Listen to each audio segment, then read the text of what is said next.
There we go. Just put the cell phone on silent, please, if you don't mind.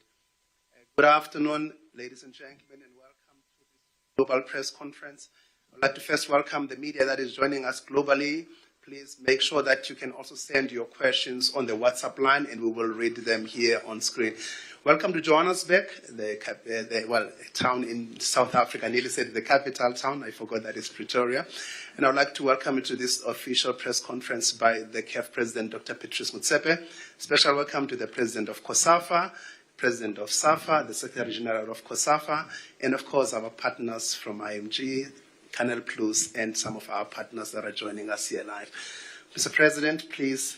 You've got the platform to address us. We've got a media statement for media that is going to be up on the CAF website in a few minutes after the President has spoken, and it will also be distributed to the media that is joining us here. Yeah. Mr. President? Thank you. Let me start by expressing my personal deep gratitude to all of you, to the media, local media, global media. We'll talk a little bit towards the end about some of the COSAFA and Southern African issues, but we'll focus mainly on the performances of the African national teams at the FIFA World Cup, and I think that'll take about 90% of the press conference, and the remaining 10% will be to deal with various other important initiatives. We've prepared a media statement or a press statement that will be released to you as soon as I have highlighted some of the issues. And then, as usual, we'll take questions. Let me once more just express my deep gratitude to the President of COSAFA for being here. The President of SAFA is with us, and of course, all our partners. Channel Plus now. Channel Plus, IMG, and various others. And what? COSAFA as well? Oh, okay. I thought you meant COSAFA. And as I said, thank you very much to the media. And we've got some of our beautiful fans, and look at the most wonderful football supporter on the continent who makes us very proud. And I see, is it Blankensee there at the back? He's becoming younger and younger, so good. And just once more to express our deep gratitude to the media for the good work they are doing, and also asking questions, and sometimes they have to ask difficult questions, which are very important. We have a duty to respond to those questions as best you do. I'm very proud of the media in South Africa, on the continent.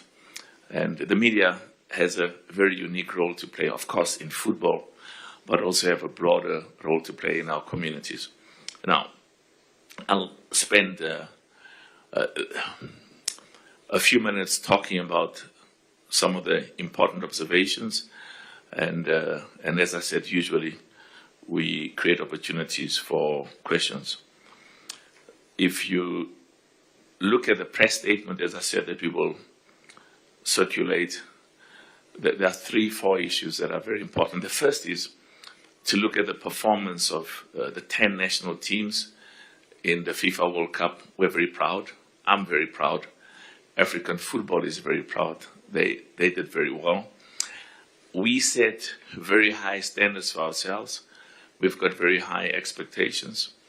Our clear objective, and we are now more confident than ever before, coming from the FIFA World Cup, is to see an African nation becoming champions of the world. I'm more convinced than ever before that that can indeed happen. Life doesn't allow for dreams or plans or expectations which are out of touch with reality.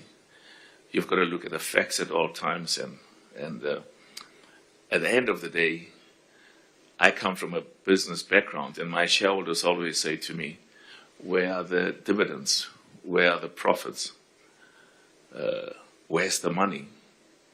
And you can give all sorts of wonderful explanations. At the end of the day, if there's no dividends and you can't give the people who've given you their money to make returns and to make money for them, you've got a big challenge. So we've got a clear expectation that until we have that trophy on the African continent, and you can see we came very close. If you look at some of our top national teams, I had the privilege of talking with some of the most experienced, most respected coaches in the world, and sometimes it's important for me to listen more than express my opinions. And one of the common features is that many of our national teams in Africa, their performances reflect that they are as good as the best in the world. Look at what happened between Egypt and Argentina. Look at what happened between Cabo Verde. And they said to me, the population of Cabo Verde, I had my own number. And some people said it's 10 million. No, I don't know how they get to 10 million. It's more like 600,000. It shows that with absolute commitment, investment, training in the youth, and of course unity is also important for us.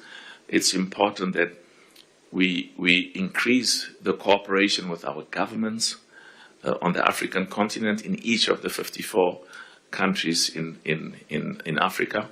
We also increase our partnerships with the private sector, because an important ingredient for success is financial sustainability.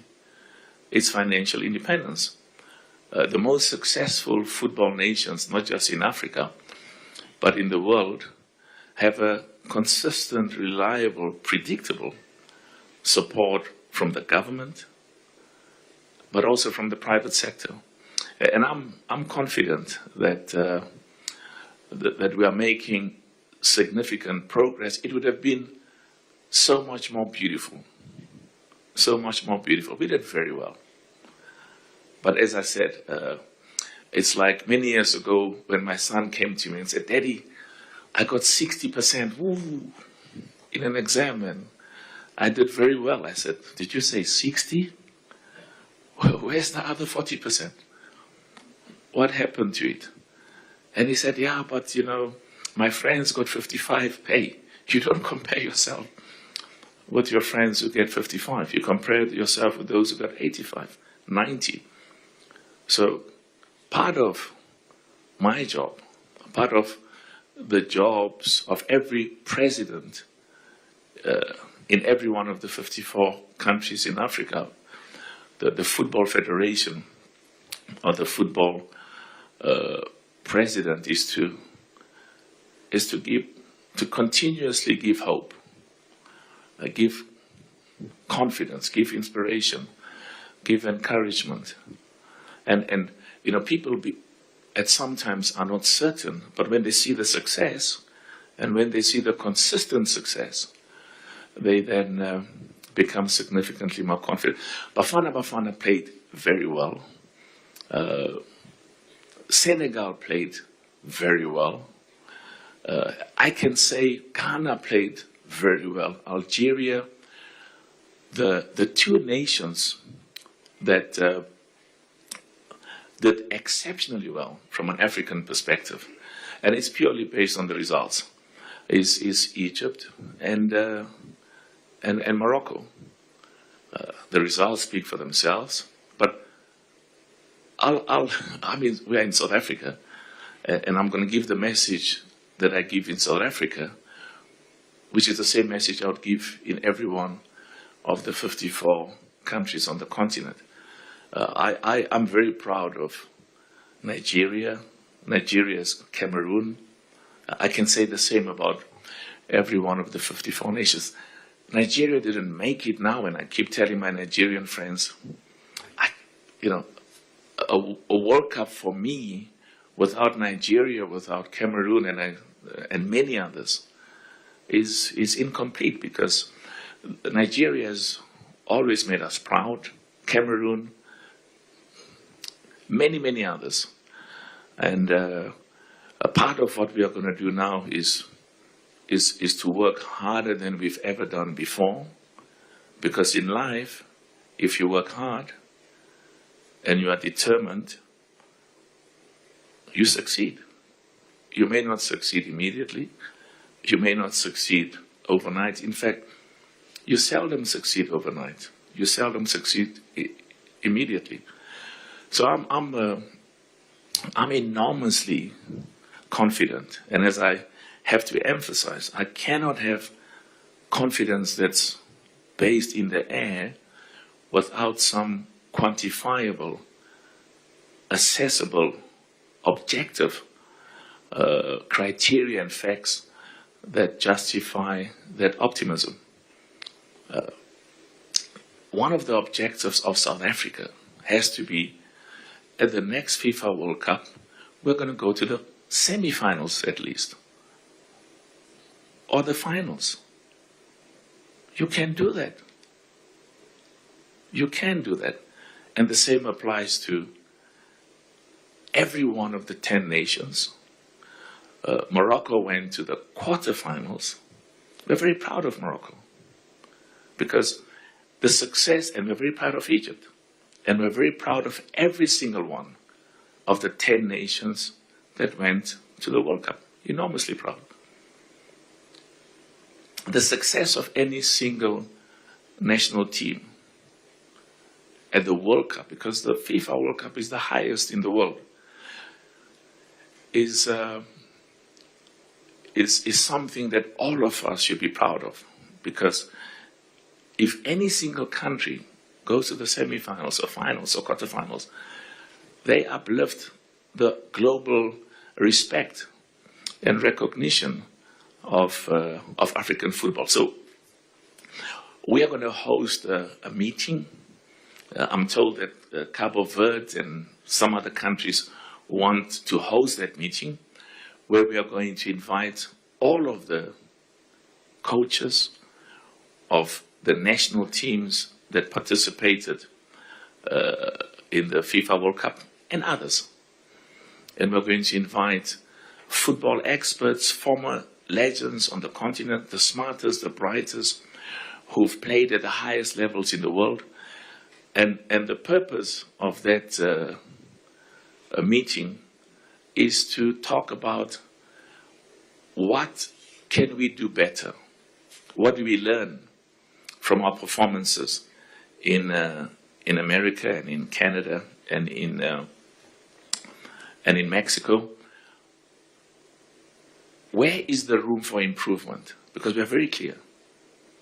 And this is a different clarity in our mind, because it's a clarity that's backed up by results. Ghana played well, Cote d'Ivoire played well, Algeria. I mean, as I said, every single one of them. But we've got a clear plan. We've got an AFCON Pamoja next year. Next year we'll be in Kenya, Tanzania, Uganda. I'll talk about it. Enormous progress. And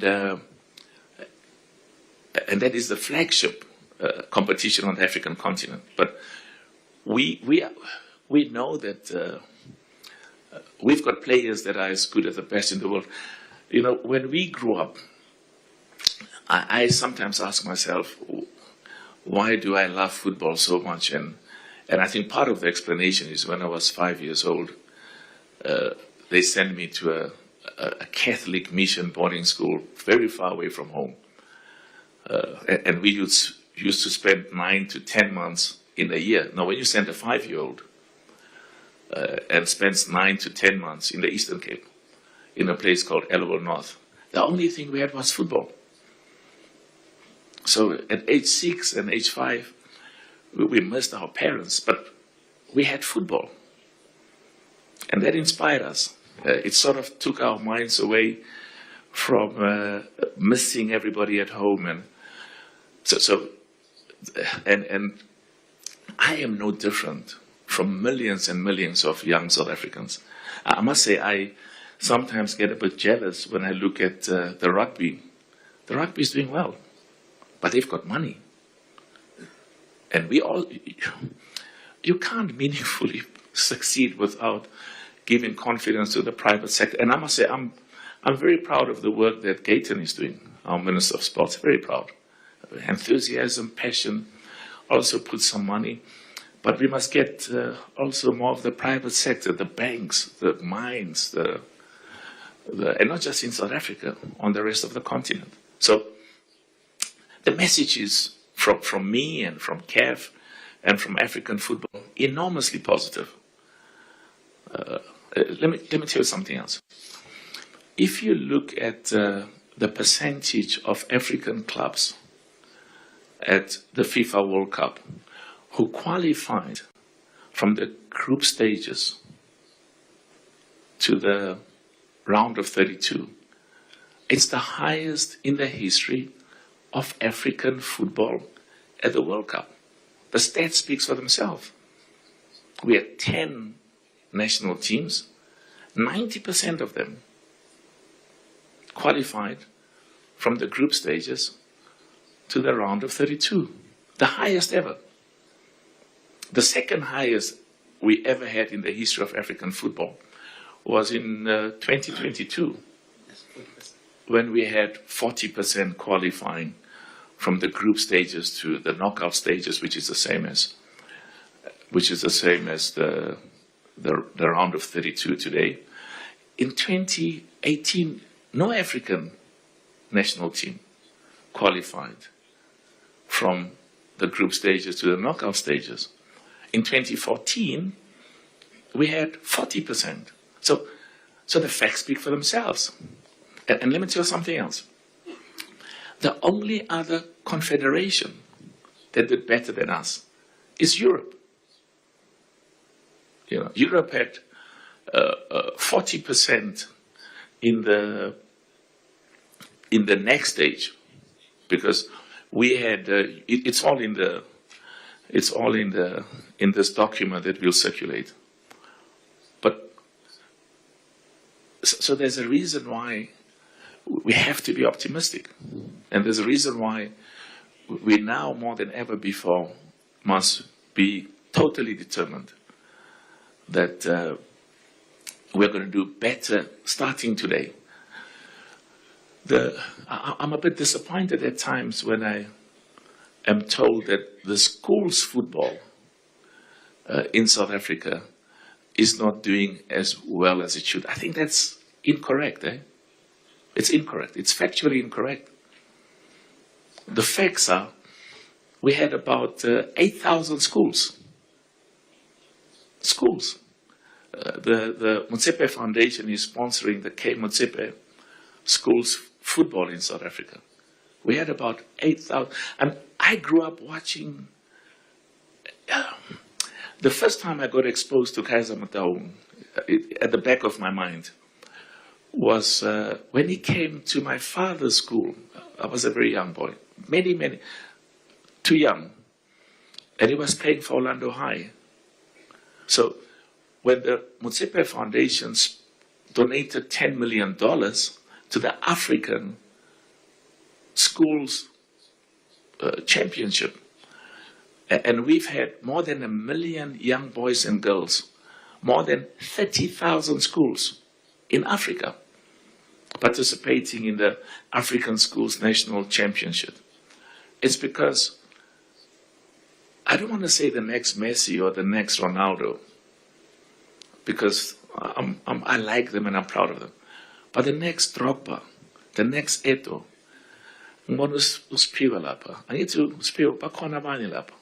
The next Piwe, the next JJ Okocha, the next Sadio Mane, the next Hakimi, the next Salah is in a village on the continent. Let's tell him there's a good future in football. Encourage his parents. I was showed Lamine Yamal when Messi was showering him, giving him a shower.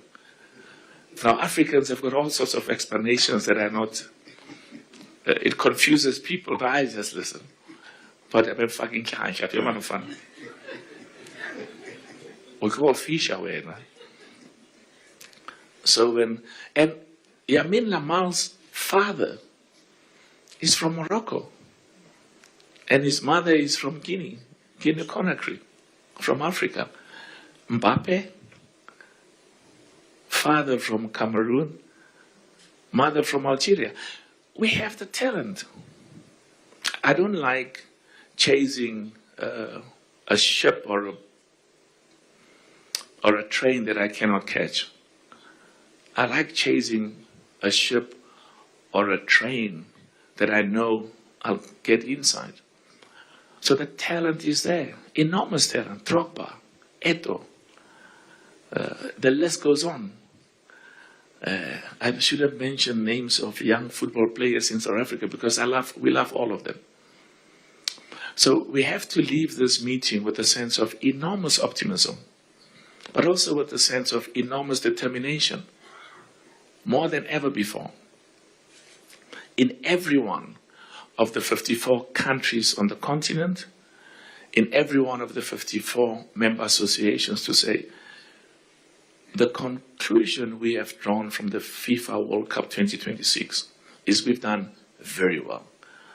But the performances of the African national teams there have shown us. I mean, Egypt was leading 2-0 against Argentina. And I kept hugging the president of Egypt. Hey, he was sitting there, he says, Patrice, it's not, please, let's, you and I know that there's still 15 minutes left. But I must say something else and I don't want to mention names of the top coaches in the world who said, you've got to be careful because you cannot win yourself into success by defending all the time. The best defense is to attack. If you just wait for them to keep coming at you, they'll keep coming at you. You saw how the goal that they scored when Argentina played against England. I had the president of the United Kingdom, of the English national team, sitting next to me. And somebody, I don't want to mention his name, one of the most respected coaches in the world, said, don't defend. Not don't defend, but attack. Because so I imagine these are some of the things that we are going to hear at this big conference that we are going to host very soon. And it's going to be an open conference, and the agenda is very simple. What do we learn from the performances of the national teams at the FIFA World Cup? What can we do better? What were some of the areas for improvement? What were the areas where we should take pride and take confidence from? So we live in an era, not just in football, but in society, where it's important to keep looking at the positive, the optimistic, that which encourages. There's always things that will discourage you. There'll always be weaknesses and failures. That's life. But we should spend more than 80 and 90% on the positive, on the good. Take inspiration from that. We're a great continent. Every single one of the 54 nations in Africa has got exceptional football talent. We can do much, much better, and we will do much, much better. And the objective that we've set of an African team, of an African national team, being champions of the world, I have no doubt that we will see it. I mean, I would not have gotten into football, would not have agreed to be president of CAF, as much as I deeply love football, if it wasn't also about the recognition of the enormous power of football to unite our people, to bring our people together. When I went to Nigeria, I was told, when the national team plays, there's nobody from the north, there's nobody from the south. We're all Nigerians. Beautiful. There's no Christian, there's no Muslim. We are all Nigerian. Absolutely beautiful.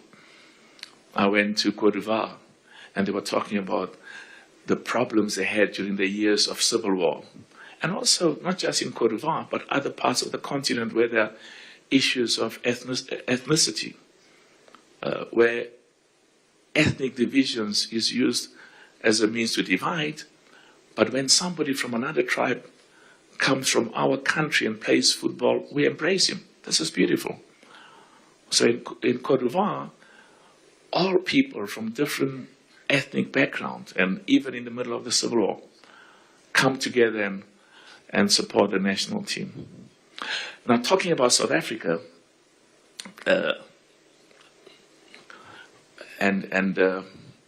it's always important that there's a clear understanding that my commitment and my obligation is equal to every one of the 54 nations. And what I say about South Africa applies to what I said in Namibia and other parts of the country, where we must all work together to increase the cooperation and the unity amongst all football stakeholders. It's very, very important. We need each other. None of us can succeed, whether it's in football or outside football, on their own. And this is part of my job on the continent we've done exceptional. I mean, there were some presidents, some heads of states on the African continent I've known for many, many years. And I'll go and sit with him and he'll say to me, you see, my brother Patrice, the football president belongs to the opposition. And they always vote against me. I don't want to see him. I said, no, just bring him closer. Let's use football to unite our people. Maybe he might just, I can't say he might support you. If he does, that's fine. But the more you reach out to people, and more often you've got to reach out to people who disagree with you and sometimes are even totally opposed to you, more often than not, we come together and succeed. So I'm very confident that we will make enormous progress in South Africa, because I sometimes see what's in the media, and I'm confident, enormously confident. And it's the same message I've given to many other parts of the continent. So I don't like reading press statements. I'm very hopeless in reading press statements. What I'm going to do is I'm going to ask them. You've got copies of it there? Okay. Whilst I talk, they will circulate the press statement. You see, he pays my salary, and this, I get almost $1 million every year from FIFA and CAF, and we donate that money back to football, because for us as a family, football is part of our philanthropic obligations. We've always identified football as a means to give back to the people of this country and the continent who've made us what we are. Now, just before I listen to what he says, I just want to make sure. Do you remember the goalkeeper of Cabo Verde? Superstar. So he came to me. There was some event that we were hosting, and we had all of these heads of state. And very proud. Made me very proud, made the continent very proud. I mean, just think about it. 500,000 people can produce football players that basically draws with the champions of the world. The population of South Africa is what? No, 65, 70. I mean, how many superstars are there? Not here, Nigeria, everywhere. Many, many outstanding young players. Let me just see before they circulate this. I will be leaving South Africa on Saturday to go to Morocco for the women's, what they call the WAFCON. And we have increased the prize money of the women's WAFCON. Now, they gave me I almost said some crazy numbers, but some very high numbers. They said to me that since the new leadership, since I became president, and the people who've been working, the people that I've had the honor to work with, remember, no leader succeeds on his own in anything. And the credit should not go to the leader. The credit should go to the people that he or she has the privilege to work with. So people say all these wonderful things about the things I've done in CAF. I think give credit to the presidents of the 54 African member associations, give credit to my vice presidents, give credit to the EXCO, because we did it together. My pilots were complaining in America. They said to me, but do you realize that every day we have to get on the plane and fly to Mexico and fly to Canada and fly to LA and fly to New York? If you are crazy and you work hard, we need to sleep. I said, but you don't play games with pilots, because it's not like a taxi when I drive and if I sleep, somebody can wake me up. If the pilots don't wake up, I might wake up in Ukraine or something. And they say, so, but I was honored. Part of my commitment was to attend at least one match of every one of the 10. I love it. So I attended at least one match of every one of the 10, and I attended more matches from some of the other countries, African countries, and then of course I went to the other matches as well.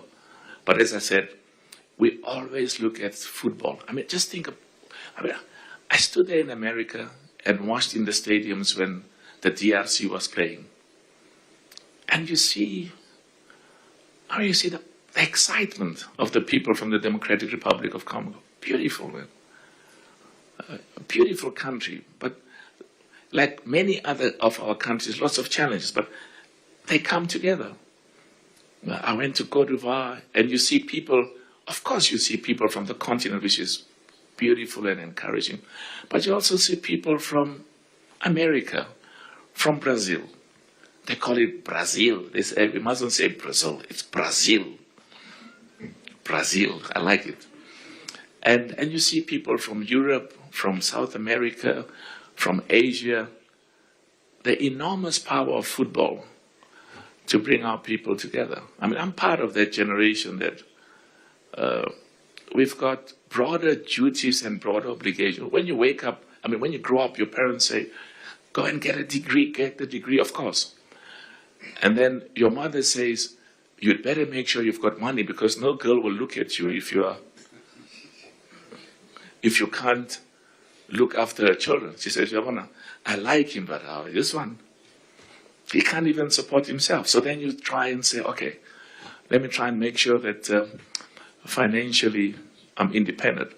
But for me it was different, because I came from a family where my father was, we were a successful family. We had businesses.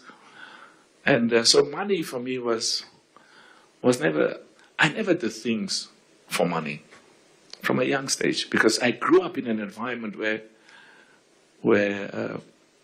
we saw what my parents did well. So in business, of course, my shareholders mustn't hear me say that, because they are clear. Please make money for us. If you don't make money for us, don't waste our time. So we have to compete and consistently make money for our shareholders. But the point I'm making is that we've always looked at football similar like money. Money is important. But money doesn't, I almost said money doesn't give you happiness. I was talking at the school, at the university with some young students, and I said, hey man, the importance of money is exaggerated. Money doesn't give you happiness. One young girl said, please give me money, I'll show you what happiness looks like. Just give me money, and I'll show you what happiness looks like. Why say ngezulu? Wathi wona ngidizi imali uzobona umhlolo. Okay, I want happiness again. But I'm saying this in the context that all of us, we talk about football, we absolutely love football, and have to see football as well in its context. Look at Chabalal. Football gave him a future, gave him a career. And that's what we love. Every young boy and girl on the continent, we want to say to them, there's a bright future in football. When we grew up and you hear that your aunt's daughter, her boyfriend is a football player, but but this is many years ago because they thought there was no money in football. Now it's opposite. You marry because you love somebody and you can have a good future in football. Now, we have increased the prize money of the WAFCON by 900%. It's unbelievable. 900 for the women. And that's why I say to you, you can make all sorts of promises and say all of these nice things. If you don't back them up with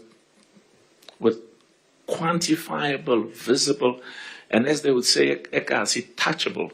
They want to, it's what you feel at the end. Want to touch it. So we've increased the prize money by 900%. Last year, when I became president, the winner of the women's competition got 200,000. And then we got it to 1 million. Now they get 2 million. So you win. We've increased the prize money for the winner by 100%. We've increased the overall, the money that so the winner gets 2 million, which has been increased enormously. And you'll get it, don't worry, you'll get it in the document. But we've also increased by 495%. When the current leadership got into football, the total money that was spent for the women's football on the continent was 975,000. Now it's close to 6 million. And there's still a lot more that we have to do. 2 final points before I take questions. The AFCON in Kenya, Tanzania, Uganda is going to be enormously successful. There's no World Cup. I mean, when I went to the World Cup in 2014 to Brazil, and there was, in Brazil, and there was an opening match. Some of the leaders there said to me, do you see that there were parts of the stadium that were not complete? They were not 100% ready. So, and of course, when I became president of CAF, they said, take the AFCON away from Cameroon. And I could never allow that. Because we have to have confidence in our people. Despite the challenges, and sometimes there'll be failures as well. We try again. So the AFCON in East Africa is going to be enormously successful. There are some challenges, but I'm proud of the work that the heads of state of Kenya, Tanzania, and Uganda are doing. And so I'll see all of you next year for the AFCON in Kenya, Tanzania, Uganda. 2 quick points. We've opened the bids for AFCON 2028, AFCON 2032, and AFCON 2036. I will have gone long by then because I was supposed to be president only for 1 term. And when they said to me that if you leave all the money we promised for CAF, we will leave with you, I thought, we've made too many sacrifices not to allow the good work that we've done to be implemented. And part of my job also to make sure that there are good leaders. And there are good leaders who will not only take over from me, but also continue the good work that we've started. And I saw Denny, South Africa, and Botswana, and others, and met various others. We've received exciting bids. And then, of course, the member associations came to me and said, but President, you see, if you increase the number of participating teams from 24 to 28, it's going to make it difficult for us to participate. I mean, you, Dr. Motsepe, have emphasized that you want every zone to host the AFCON. It's because I've seen what the AFCON does. I mean, when the presidents of football in the country say to me, my government has never taken me so serious. They've never allocated so much money to building the stadiums. They've never made so much money available for hotels, for hospitals. They've never encouraged the private sector to support professional football. We have to support professional football. It's the backbone, as well as amateur football. But we have to support professional football in every one of the 54 countries on the continent and tell the private sector, give them money, invest. You will make more money as the businesses that support, because our people love companies that are there where our people are. So I'm very excited about the proposals we've received. We'll make announcements. And another very exciting thing is the invitation to tender. African football, because of governance, because of ethics, because of transparency, because of auditing practices, the private sector wants to support us because they know if they put money into football, it doesn't go into pockets that it's not supposed to go to.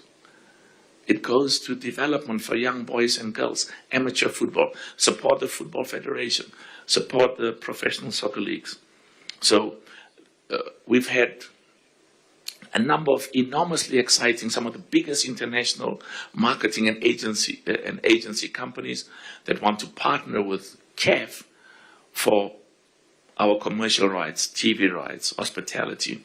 And this is part of the $1 million plan that I've discussed to ensure that every member association gets at least $1 million from CAF. And that money must go to the member association to develop and grow football.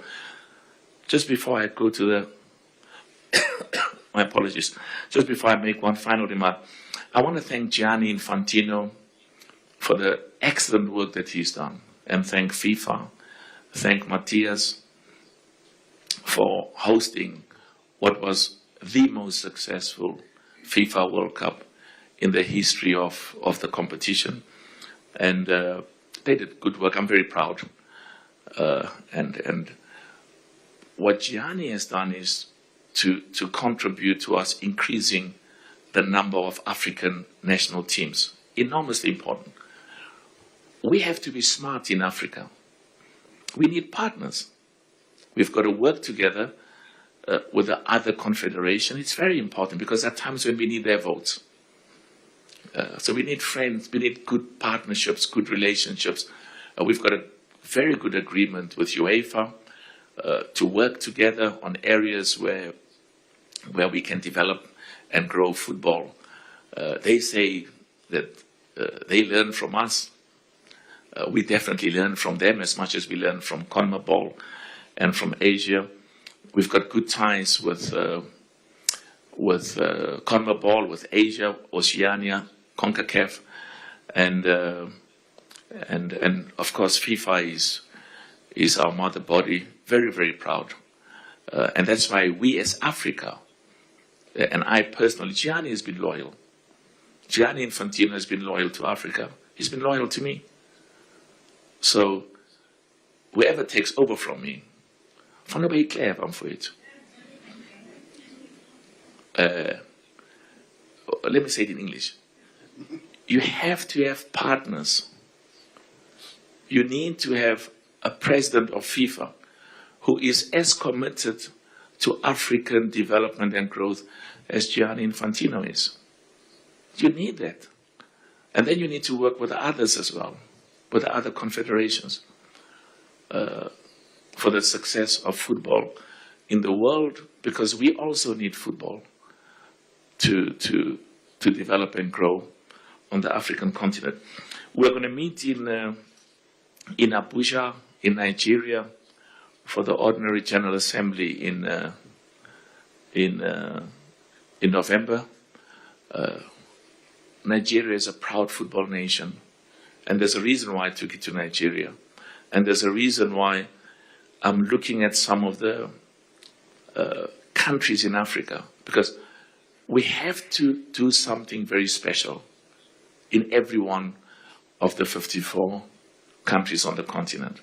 As much as we have to do something special in South Africa, in Kenya, in Cameroon, in all over the continent.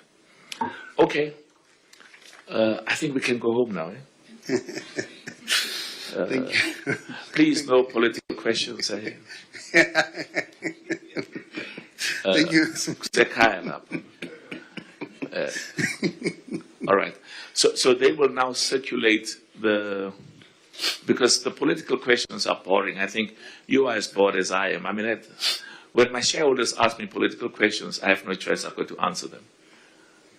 And I sometimes start thinking to myself, I don't think I'm doing a good job, because they keep asking these things. So we've agreed, no political questions.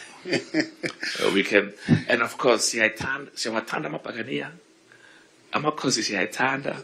I don't know what the other club is. I don't know what. Leya Sepitora angazi igama layo. And we love Golden Arrows, Amazulu. I like Al Ahly, and then I must quickly say I like Zamalek and Pyramids as well. I like Wydad, every single one of the 130. Leya go Botswana rollers. Motsepe na tsamekela rollers, so that's why rollers. I love all the wonderful teams from all over the country, all over the continent. Okay, so give we can circulate and Golden Arrows I love as well, Amazulu, Watanda Amazulu, which is a team from Cape Town now. Because, I want, yeah, it's just, I will be in, on Saturday night I fly out to Morocco, but I'll be at Jaden Adams's funeral to express my personal condolence. I mean, really, there's certain things I'm weak at. You know, when you hear these things, oh gosh, it's very painful. But we'll be there to pay our respects and sort of give support to the family and to all our young people in the country to say, we are there with you. You are going to circulate? 100%. Yeah. So we'll circulate, and then you can read it, and then you can ask questions. And just in conclusion, thank you so very much for all of you being here. And we are going to do great things together. We're going to do great things together. We have the capacity to do great things, to make African football amongst the best in the world. Can we clap hands for everybody who's here, please? Okay, so who's going to circulate the press statement now? Tabang is there at the back, President. Tabang, will you circulate? He'll be passing them in a minute, President. Let somebody help Tabang so that when he goes this side, Amakomanese can go on the other side. Just to re-emphasize that once again, historic day for African football today. The prize money for women's AFCON will be $2 million. That's about 35 million rands. For the winner. For the winner, rather. For the winner, $2 million US. That's about 35 million rands in local currency here. Historic day. Again, since the president of CAF took over, the prize money was $200,000 for the women's AFCON winner. Now it has gone up to $2 million US. We will now take over some questions. I think they will circulate the press release in a minute. And also we've got a couple of questions that are online that have been sent to me already. And we will go through these questions. So maybe we should take here, Mark Stradom will go first. And then I will go somewhere in the middle. And then I will go online afterwards. And then Tema Shabalala. So Mark, we'll go to a lady first. Mark, you go first. Yeah. So they're circulating on both sides. Eh? Yeah, just make sure that everybody has a copy, because you may have questions and your question is answered, so you may give others the time to ask questions. Okay? Straight on. Thank Just you. introduce yourself, and to then our- for the benefit of the international media that is Yes. watching this press conference. Should I stand? Yeah, you can stand. Mark Stradom, timeslive.co.za. President, interesting to hear your vote of confidence for the FIFA president at this time, and the praise for the most successful World Cup. I believe it was the most successful financially, but possibly also one of the most, if not most, controversial in history in terms of ticket pricing, the expulsion of the Somali referee, the treatment of the Iran team, and the overturning of the Balogun suspension, among other controversies. Do I take it you are at a time when there are calls for Infantino to go, voicing your support? And a second part to that is, does CAF have an official stance on the expulsion of the Somali referee from the US from the World Cup, who apparently had a valid US passport? Thank you. Brilliant question, Mark. Very good question. And that's why the media is so critically important, because whether it's in business or football or, I don't know, even in church or in politics and in the economy, it's important that you ask these questions. We have a duty to answer them as best we can, because we also have a duty to report to the hundreds of millions of football spectators and fans on the continent. I must say, I was very emotional when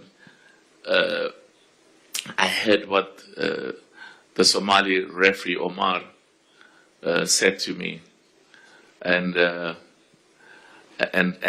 I was also emotional when he was excited, because we said to him, "You are now going to be the referee of the biggest club competition in Europe." And I really want to thank Saffron and thank the UEFA for the discussions and for this opportunity. I'm clear in my mind, because the issue of the circumstances under which a country either allows somebody to come in or not to come in, we've had lots of those challenges. We had the same challenges in other countries on the continent in football, and it's a sovereign issue. They've got their laws and their requirements. My job and my duties is to make sure that we are there to support the Somali referee Omar, and he's our best. We gave him an award as our best referee on the continent. We are proud of him, and we will keep on supporting him and all the other referees. Talking about Gianni, you know what is more important is more what we discuss in private, and it's important for me. I always look at the heart of a person. We are all human, men. We all have weaknesses and frailties, and we all make mistakes. And I think I make more mistakes than anybody else. But what I like is the deep love for football, the deep commitment to football in the world by Gianni, the support for Africa, and we did. That's some of the issues that we have discussed, including some of the issues that you have raised, and I'm satisfied that he's always shown the deepest commitment. The deepest commitment. You know, there are rules in FIFA, and we all have to respect those rules. I was laughing when he said that sometimes the FIFA judicial bodies makes decisions that he doesn't like. I thought he got that from me. Because the CAF judicial bodies sometimes take decisions that I don't like at all, but I've got to keep quiet and support them because their independence is critically important. And they have to know that they must take decisions that has got nothing to do with whether the president of football supports or don't support. And the people in FIFA who took the decisions you refer to, I've been exposed to, you see the CVs. There's some people there with enormous integrity. And I think the issue for us now is to make sure that that we, because public perception is everything for all of us. I can stand as the president of CAF. I mean, let me give you another. The AFCON every 4 years. Now, I know that I'm giving them the same AFCON as it is now every 2 years. Identical. But I'm doing something else and giving them something different every 4 years. But it doesn't matter what I say. And this is the point you made, Mark, very important. It's what ordinary football people, and not just football people, and non-football people on the continent, what their perception is of what we do. And it's important that CAF, and I know that FIFA as well, we're all committed to make sure that in the minds and in the perspectives of ordinary people in Africa and worldwide, we are seen as an organization that upholds governance and ethics at the highest levels. I'm going to be more brief because that's a very important question you asked, and I had to try and give as much explanation as possible. So the next questions, the answer is going to be yes, no, yes, no. I'll go to Vedil, and then afterwards I come this side to Mbali. After Mbali will be... I hope Mbali is a lady, because we must give ladies time as well. After Vedil, we'll go to Mbali, President. Yeah. Yeah, thank you. Yeah, I'm here, President. Good to see you. Yes. Uyazi mina bengihlali rugby hayi ibhodo nje eAliwal North. Uyakwazi eDordrecht? I was a bishop. Uyakwazi eQueenstown? And I wasn't. eGalvandale, I mean, it keeps yeah. And we continue. Yeah. The President, just a question I had asked you before, but I see now it's gathering momentum up north on the expansion of CAF interclub competitions. Apparently you've received a request from Egypt. Can you please expand on that? Is it something on the table? Are you doing it this season or next season? No, it's a very good question, and I think if we receive any request, we've got to look at it and discuss within EXCO, and EXCO is the most authoritative, the most senior body in CAF, and we have a duty to look at every proposal and take decisions based on what's in the best interest of football. So I think I've answered you now. Thank you. What more would you want me to say? That was very short. Yeah, I hope you are happy with what I said. What do you want me to say?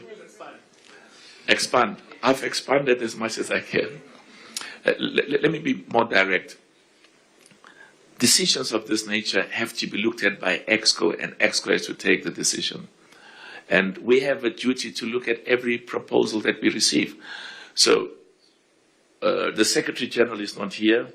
That proposal will be submitted to EXCO to look at and to take decisions based on what's in the best interest of football. It's our duty to do that. Thank you very much. Next question. Mbali? Good morning. Also say which media organization are you from? Good morning, Mr. President. Good to see you, Mbali. Mbali Skiti from Supersport / Canal Plus / Okay. I'm told this / goes to increase in salaries and wages. I like that. Okay. Of course, after WAFCON, the focus becomes the AFCON, and of course, there's still that matter of contention with Senegal as well as Morocco. Now, we know that we are expecting an outcome from the Court of Arbitration between September, October, somewhere there before the end of the year. Based on the outcome, Mr. President, how do you think that will affect then next year's tournament, maybe the officiating or just the morale around the teams? Will there be any changes based on just the outcomes, and how will it affect? Yeah. Very good question, Bali. Very good question. The process is now before CAS, and whatever decision CAS takes, we will respect and implement. I mean, look at what happened at the World Cup. The decisions that referees take, there's always a contestation. What we have to do is to learn from what happened, and we've already passed laws to make sure that what happened in Morocco never happens again. And also keep engaging with the referees, VAR, match commissioners, to make sure that the rules and the laws are very clear. And because at the end of the day, what ordinary football people think on the continent about the results is critically important. The integrity of the decisions that are taken. And there must always be a clear perception that you win because you are the best. You don't win because the referee takes decisions that are questionable, or that questionable VAR decisions that are taken. So I'm very happy. We've had lots of discussions, and I'm told that what I said was I'm sick and tired of answering the same question. It's not totally correct. What I actually meant was I think people are sick and tired, and so am I, by giving you the same answer all the time. And the same answer is, I go to, at the World Cup, people from Senegal said, President, please leave the trophy where it is. People from Morocco said, President, the decision was taken in our favor. And the point is, I always have to give the same answer, which is, I have to wait for the decision of CAS. I can't give you any other decision or any other response than there's nothing I can do. Legally, ethically, I have to comply with the rules and regulations, the statutes of CAF and FIFA. And those are, I have to wait for the conclusion and then implement it. So I said, I'm sick and tired of telling you, I have to wait for CAS, I have to wait for CAS. And I thought that you must always also be sick and tired of hearing me saying the same thing to you. But thank you very much. Excellent question. Okay, we go to you, and then afterwards we come this side, and then I'll go back that side. I have to go to him, and then afterwards Temba Matlatsa there, and then Gareng, you'll be next. Good afternoon, everyone. My name is Yang Asipembe, and I'm from Daily Maverick. Daily Maverick? Yes, Daily Maverick. In Senegal or? No, yeah, no. In Morocco? Okay. In Egypt, yeah, okay. Yes. Thank you. I just wanted to say, first of all, congratulations on, of course, the announcement of the increase for AFCON prize money. But we know that the past two AFCONs have also been postponed. So my question is, do you agree that CAF can do better in terms of this organizationally for women's football and tournaments like the AFCON? Thank you. Brilliant question. Brilliant question. I think part of how you do better, or how you move in the right direction of success, is to recognize the weaknesses and things you can deal with differently and better. Now, let me tell you, we gave the AFCON to Morocco. And when there were matters concerning the hosting of the AFCON, I received many other proposals from other countries who said, bring the WAFCON to us, bring the WAFCON to us. And we have to behave in a manner that is ethical, that is principled. It would have been incorrect to take it away from Morocco. Because when we had opened the tent and said, come, anybody wants to host, because I'm clear in my mind, I want the competitions, I want every zone and as many countries as possible to host these competitions. So when there were these challenges, we had to engage to make sure that that we maintain the ethics, we maintain the respect, the mutual respect, and I would even say the mutual trust.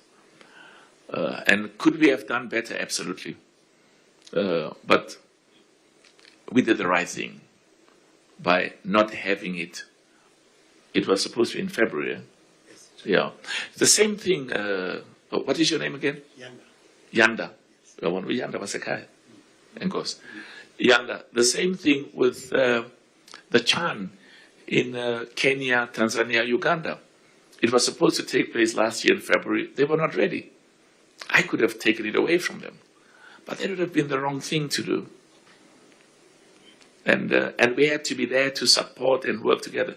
They spent so much more money between February and August last year to have this big competition in those three countries, and we've benefited immensely. We've learned as well, but it gave us a prelude to what we should do and the challenges we might be confronted with next year in June, July.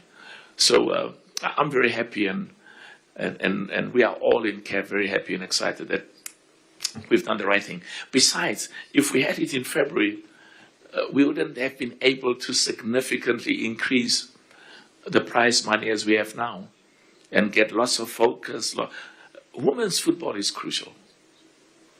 And, it should not just be, we shouldn't pay lip service to women's football. We should do more than pay lip service. And a 900% increase in the money we are allocating to women's football is a substantial expression of confidence and commitment. But thank you for the question. President, if I might go to the WhatsApp questions from international journalists. One is from Mauritania, Ahmed Lamam from Mauritania. He writes, Mr. President, African referees officiated only in 11 out of the 104 matches at the World Cup, raising concerns about the treatment of African referees. How do you respond to this, and how can we ensure that more African referees are officiating at top matches? Very good question. Obviously, I want as many African referees as possible to be at the World Cup and to officiate as many matches as possible. And we will continue the discussions and the engagement with FIFA and with Pierre Luigi, who I think does very good work and is very committed and passionate.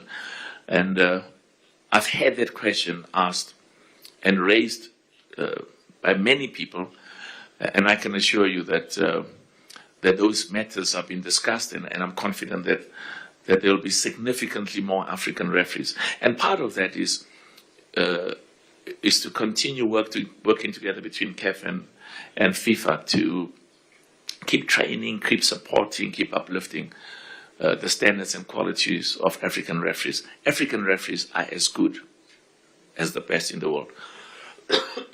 My apologies. They're as good as the best in the world, and we've got lots of confidence in them. And they should be there at the highest level in the world. Of course, if an African nation is in the final, we will not have an African referee there. But I want both. Let's have the African referee. We want to see African referees, as many of them, at the highest level at FIFA competitions. Next. Just another question from Nigeria, from Timothy from Nigeria, President. He writes, good afternoon, Mr. President. Congratulations. Did the performance of the African nations at the World Cup reinforce your belief that CAF's current club and national team competitions are adequately preparing players for the world's biggest stage? Absolutely. You see, I have to guard jealously about the quality and the global competitiveness of our club football competitions and our national team competitions. And that's why we've allocated, when I became president, CAF was in debt to the amount of $150 million. We owed $150 million. We now have $150 million in our bank account, but be careful. That money is not supposed to sit in our bank accounts.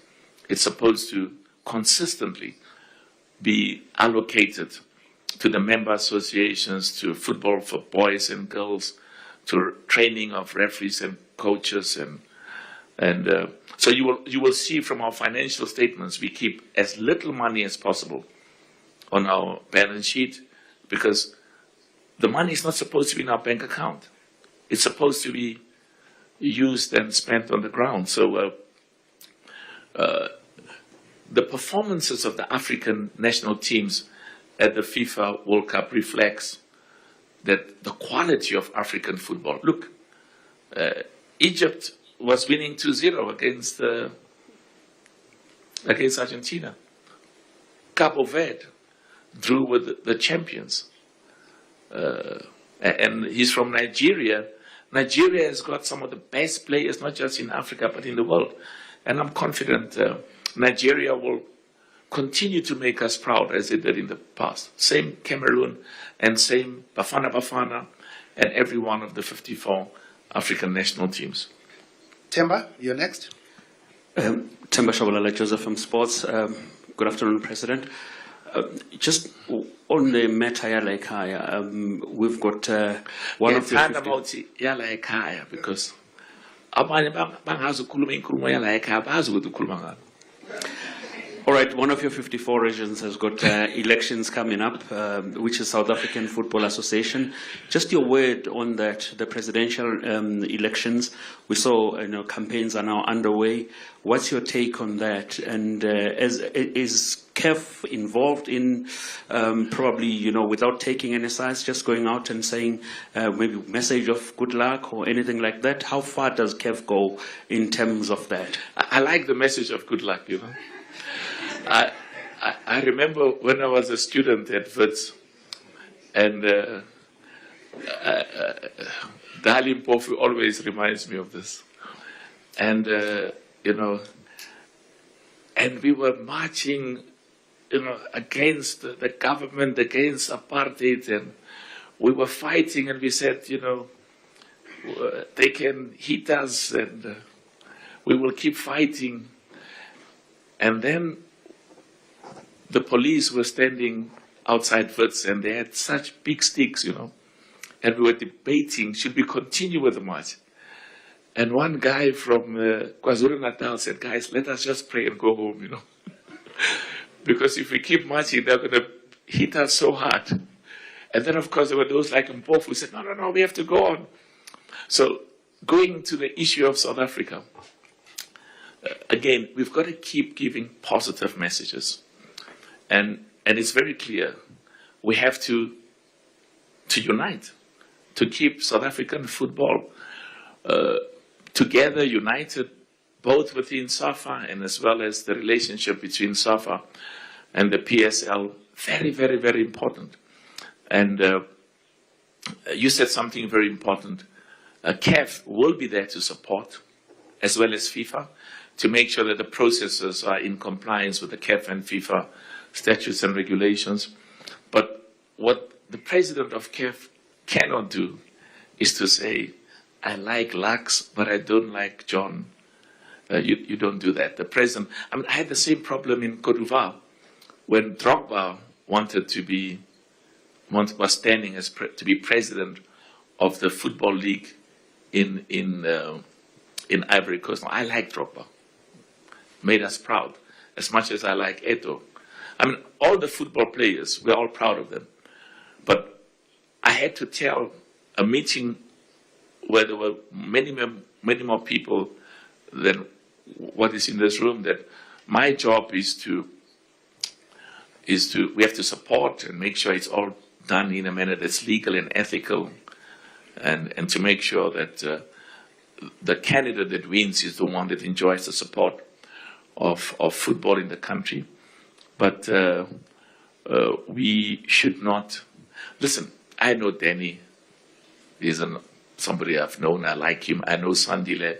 Sandile was my Secretary General when I was President of Black Business, and I was given the job to say, you have to unite black and white businesses, big challenge. And so So Danny will phone me and say whatever he wants. Sandile will phone me and say whatever he likes, but I think there's a clear understanding that as the president of CAF, I have to maintain a position of impartiality and neutrality. But having said that, I have a big stake, like all of us. This country has got enormous potential. Enormous potential. Enormous potential. You know, this country can produce the national team that will be in the, not just the semi-finals, in the finals of the FIFA World Cup. Can do that. It won't happen overnight, but it starts with everybody working together.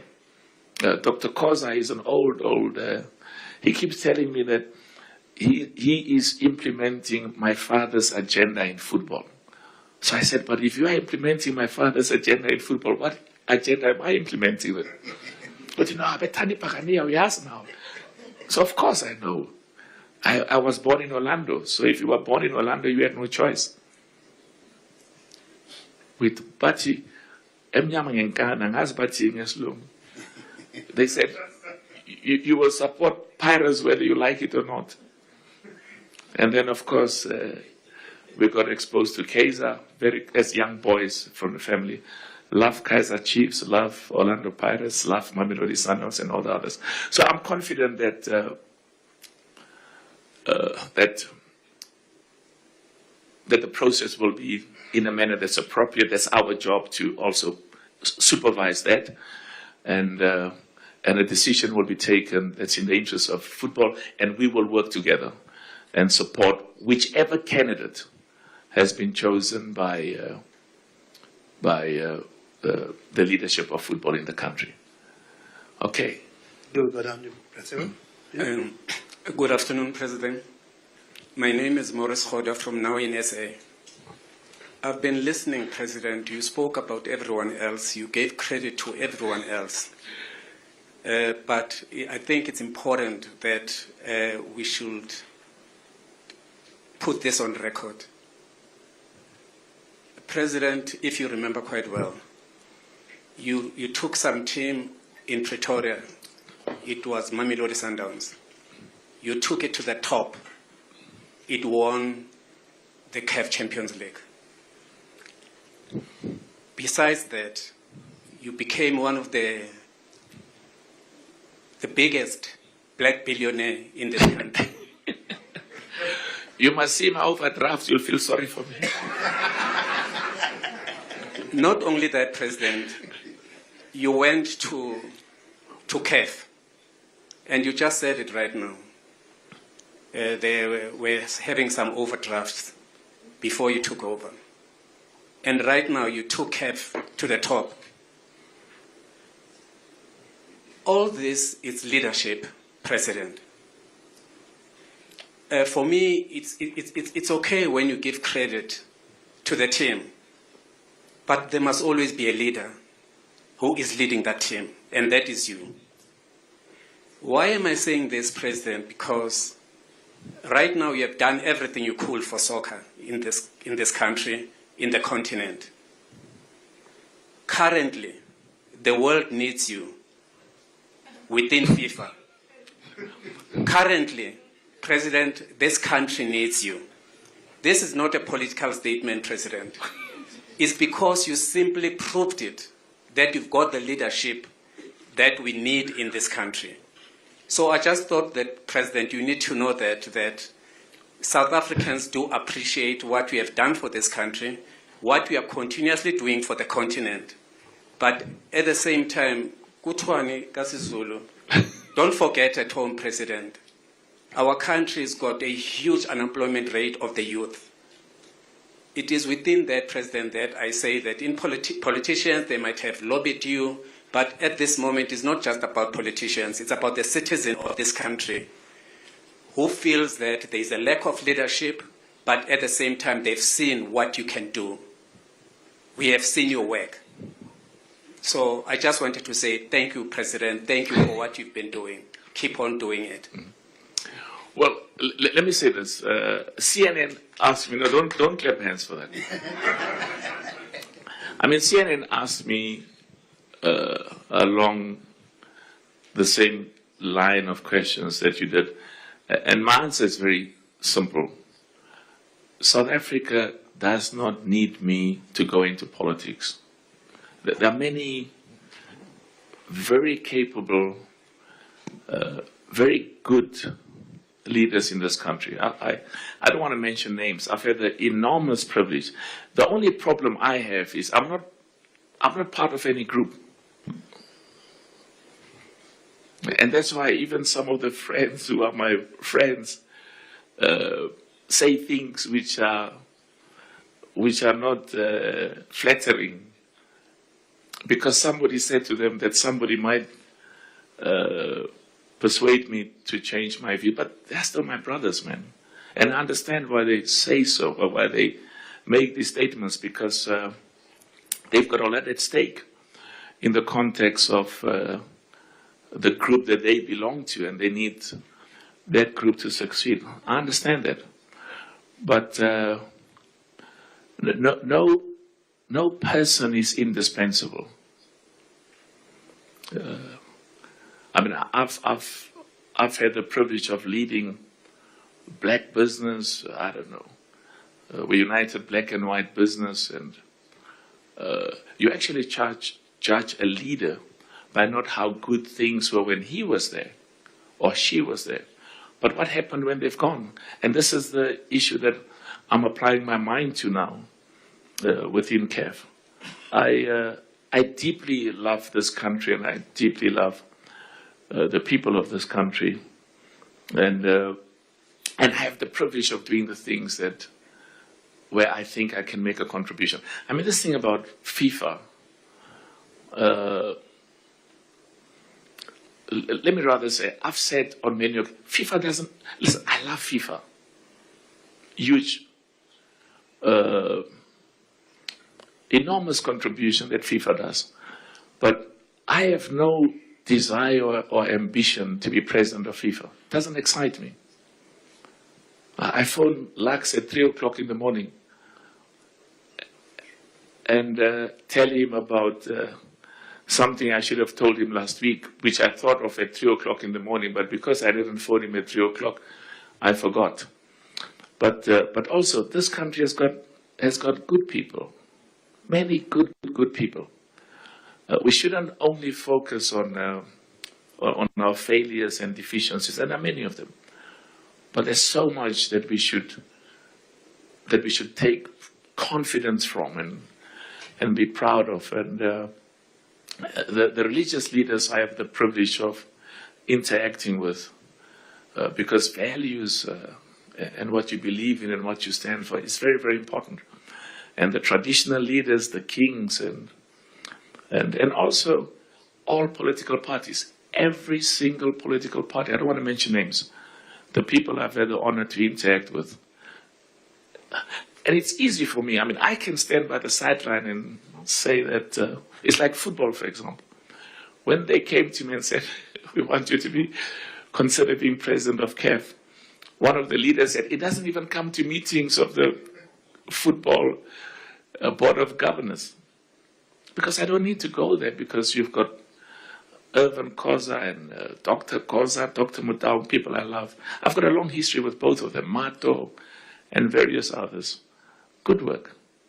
And the work that has been done in SAFA, under Danny and various others, let's look at the good. You will always find things to criticize because it's society. But I want to conclude by saying that my biggest contribution is when I have the capacity to keep engaging, as I'm privileged to, with all leaders of all political parties, because no political party can take this country forward on its own. The voters have shown us that. So let's think about the poor. Let's focus on the poor and the unemployed, and we will all do much better. Let's go back to football now. Thank you, President. We'll take a question here in the middle.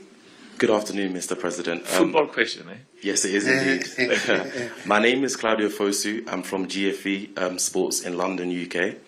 Mr. President, thank you for what Africa football has become under your leadership. The World Cup has showed the world what you've long believed about this continent. So at the moment, we're building GFE, which is a global football ecosystem outside of the UK. And we're connecting African players, coaches. I don't want to interrupt you, but it's people like you that makes me proud, eh? I mean, this continent has got exceptional, young, talented people like yourself, exciting ideas, new things of doing things, and we must see how we can work together and support you guys. Definitely. Thank you so much, Mr. President. So, as I was mentioning, we're connecting African players, coaches, and academies straight to global sponsors, clubs, investors, media, and educators, so our talent is seen at home and schooled whilst it's here. How receptive do you believe the continent is, especially in South Africa, to building an commercial bridge between Africa and Europe, where for once the greater share stays on this side of it, and where you would have our start? Yeah. Let's clap hands for him, man. Come on. Yeah. Because I see even those who compete with you clap softly. You know? but you see, this is the point. There are certain things we cannot do immediately, but there are so many things we can do. And sometimes we don't even recognize that. So you must talk to Lux. I can tell you, CAF has got enormous infrastructure networks, but they don't use those networks and those partnerships with business to the benefit of young leaders like yourself and others. You know, my brother there, who spoke earlier, and thank you so much for your wonderful remarks. The point I was going to make is that partnerships are very important. When I went into the mining business, one of the things I was clear about, more than, 35 years ago or what, was to partner with the best. In anything you do, partner with the best. So whether, in the businesses that we are involved in as a family, we partner with the best because we learn from them. And we are part of what CAF must do. And we will, there are things we can do. We not just talk about what people do. There's a lot. So talk to Lux, talk to Samson, and remind them I have to approve their bonuses. If you say that they're helping young people like yourself to succeed, I'll increase their bonuses. And I'll do the opposite if they don't. Thank you. Very proud of you. Thank you, President. I'll just come this side. Where's the microphone now? Oops. Yeah, just give it to Matlatsi here, and then afterwards Nkareng, and then we go to Mr. Gleason Jr. afterwards. Good afternoon, Mr. President. Matlatsi from Times Live. Mr. President, my question... I'm told your business is doing very well. They were saying to me, you are cash flush. I like that. If you are cash flush. No, that's not true, Mr. President. That's what they told me. Anyway. My question, I'm going to disappoint you, is not football per se, but it's related to football. With Pamoja in mind and with our experience with these things is that we've often had challenges with visas when we go into these countries. This one also being 3 countries, it becomes a little bit trickier. Good question. Very good question. You can't interfere in the affairs of other countries, but are you going to speak to them to at least make it easier and possibly free and maybe make one visa for all the 3 countries? Brilliant, Mashatsi. Brilliant. No, I didn't put in the press statement. There's discussion to allow you, when you come in one country, you can go to all 3. And let me correct this. The fact that we respect the sovereignty of every nation in terms of their decision of who comes in and who doesn't come in doesn't mean that we don't engage with them. We have to. And we engaged with them with the objective of saying, make it as easy as possible. I mean, when you went to Qatar, I'm told that if you showed them you had a ticket, that was your passport. So, and I must say, I'm very proud of those heads of state of those three countries, because Madame Sunulu and President Ruto and President Museveni, deep commitment and excitement to make sure that that the AFCON is enormously successful. I mean, the president of football in Uganda said to me, we have never had so many people visit Uganda as what happened last year during the football competition called the CHAN. So immediately the country sees, wow, the hotels are full, the aeroplanes are full, people buy food, the restaurants are full. I don't want the hospitals to be full. But there's money the jobs are being created. There's money that's going around that's developing the economy. That's excellent. So I can assure you, Mashazi, we've had discussions. There's discussion, as I said, of ensuring that you apply for a visa or as I don't want to conclude because we will make announcements, but the objective is to make sure that it allows our football fans to move around as quickly and as freely as possible. I was in LA. I went to watch one of the football matches, and as I left, one of the people I haven't seen, I last saw him when I was working in America many years ago, and he said to me, "We are going to come. I'm bringing my whole family. We're going to come and watch the football in Kenya, and what we are going to do is we're going to go on safari. So we're going to link our watching of football with taking the family on safari." Beautiful. Because, and he's not the only one. I've heard many other people say that, the whole Pamoja, and Pamoja is going to be enormously successful. But thanks for that question, Mkhaga. Okay, Nkareng, and then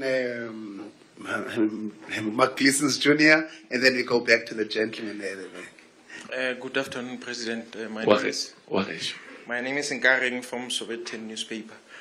Having listened to you earlier, is it a foregone conclusion that CAF will endorse President Infantino when he seeks re-election next year in Morocco in March at the FIFA Elective Congress?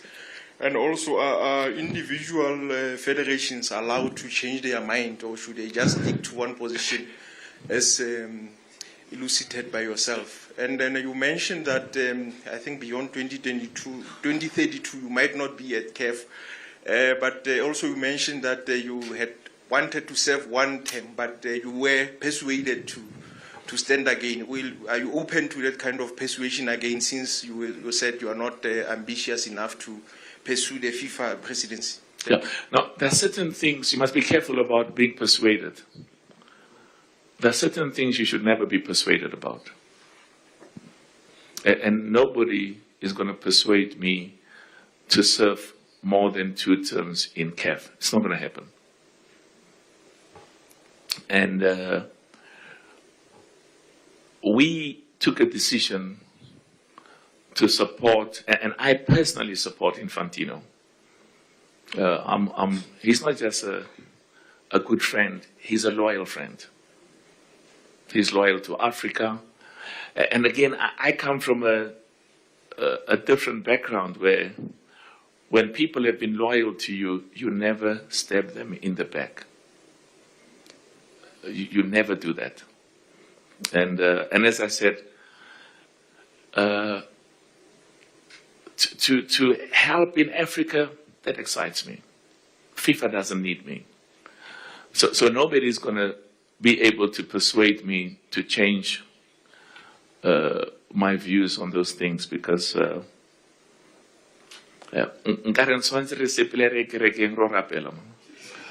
And but also because there are other people who are very good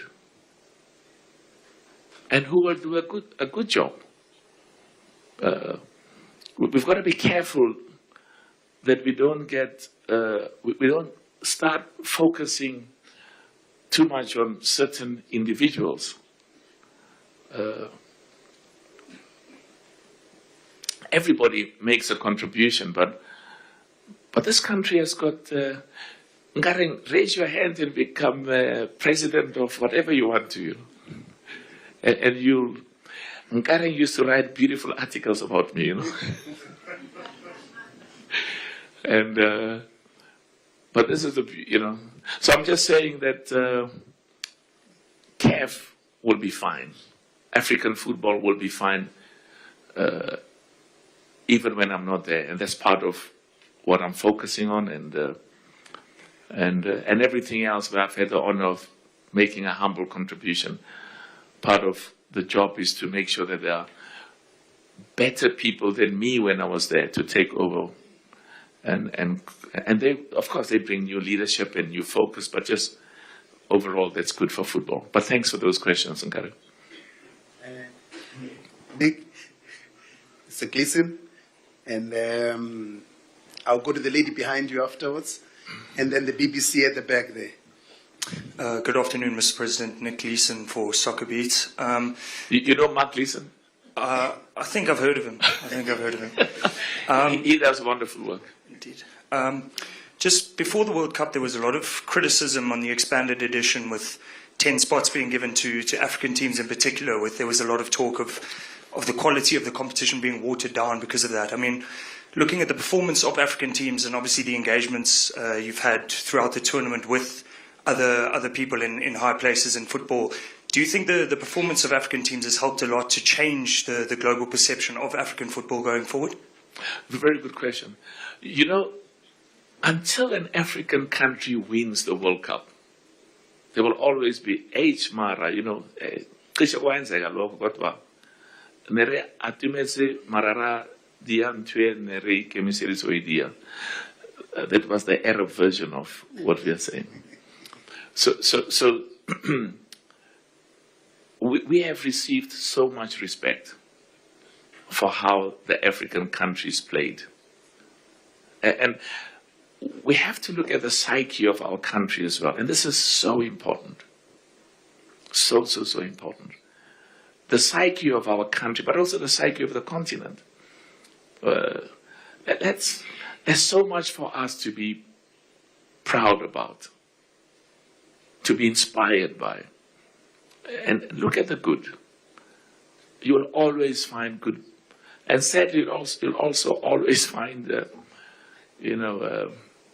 weaknesses and challenges. And people look at how we failed in the past and say, we are destined to fail forever.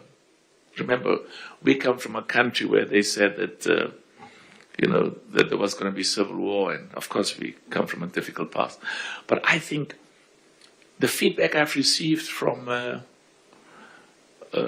top football leaders in the world is that the Africans made us proud. And they could even have done even better. I mean, we were leading 2-0 against Argentina. If we just told the ref, we can't tell the referee, stop the game, let's go home. But just, and we will learn. So we've gained so much more respect and recognition. And I can tell you, I think at the next World Cup, I will not be in football. I will not be in CAF anymore. When the next World Cup, I'll go to Morocco as an ordinary football spectator and a football fan. But I think Africa will do even better. Even better. I'll go to the lady. I'll take the last 3 questions because we're running out of time. Okay, and thank then you. I'll go to you and then to BBC afterwards. Okay, thank you. My name is Cindy Swamkuteni, and I'm representing the civil society, the church community. Amen to God. Amen. Amen. So I think what CAF has demonstrated is the power of God. I don't know if you believe in God, whether you're Muslim, whether you're Christian. What happened at a global stage can only be God enforced. However you may have trained, however you may have the diligence, however you may have the best players in the world, God is the center. And I really appreciate the demonstration of your leadership, CAF President, but also I want to give God a round of applause. I will clap to that. Thank you. I stand because I have one question, which following this godly appreciation, you've got the conference coming up. There's people like myself who are entrepreneurs in the ICT industry, but very passionate about football.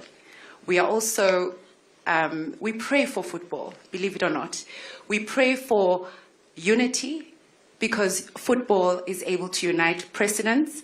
Football is able to bring cohesiveness. Football is the reason for development. And so it is not only the playing field where we see success in football. I think there's a resonance and ripple effect. You have the upcoming conference. What is the allocation for civil society? Brilliant question. Correct. Brilliant. And what is the allocation, the number? Thank you. I mean, just listening to you, something went through my mind. I spoke about the Catholic mission school I went to when I was 5 years old and spent 10 years there. They used to wake us up every morning at 6 o'clock and we had to go to church. Whether you like it or not, you had to go to church. Every night before we went to bed, you had to go to church. For me, those were that's why I said they were the best 10 years of my life. But I like this. It's so important that and let me say that, values, what you believe in, just simple things like basic things like honesty, integrity. Treat the next person the way you would like to be treated. Don't lie. Don't steal this. Those things are embedded in God, Allah, and